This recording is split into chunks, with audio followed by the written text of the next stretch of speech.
Ja som snívala o tom, že príjem do Zamasu 10 rokov, ale bola som zamestnaná a nevedela som presne ten správny čas a myslím, že teraz prišiel. A počula som, že Zamas je naozaj najlepšia škola a je to tak.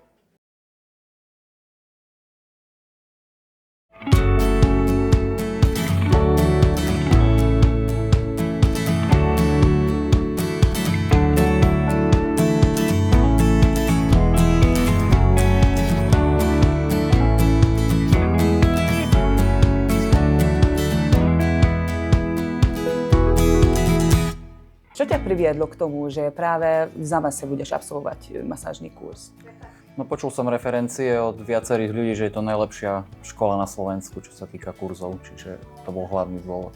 Ja som snívala o tom, že príjem do Zamasu 10 rokov, ale bola som zamestnaná a nevedela som presne ten správny čas a myslím, že teraz prišiel.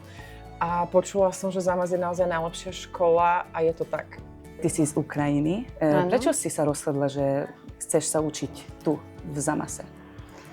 To bol taký maličký sen od malička, že som chcem pomáhať ľuďom, zlepšovať ich zdravie. Ja sa teším veľmi, keď človeku dobre po masáži, aj mne takto dobre.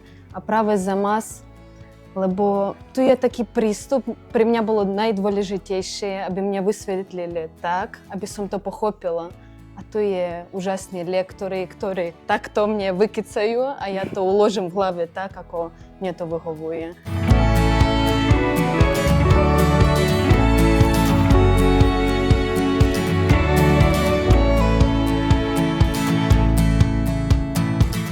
A čo sa ti najviac páči v Zamase? Všetko. Od ľudí, od budovy, od prístupu a koľko tu je kurzov. A poznávam tu veľa ľudí a spoznávam pre seba niečo nové.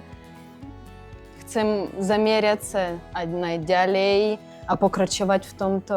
Takže tak. Množstvo vedomostí, lektóri, neskutočne silná komunita masérov, ktorú tu vidíme každý deň. Nás chodia pozerať aj iní maséri, ktorí tu už vyštudovali. Skvelé poskytnutia informácií, čo sa týka počas kurzu, podpora, ktorá nám bude snáď daná aj mimo kurzu. A energia, je tu skvelá energia.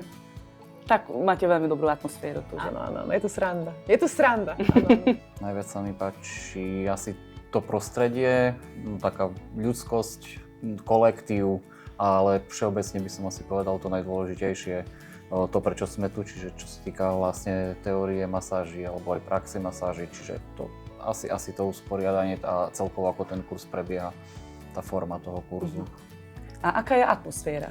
Super. Zo začiatku to bolo také, že sme sa nepoznali, čo sa týka kolektívu, čiže to bolo také opatrné, ale myslím si, že po pár dňoch to z nás všetkých opadlo a je to asi aj ten jeden dôvod, hlavný dôvod, prečo tu už teraz všetci chodíme, že tá atmosféra, ten kolektív je super.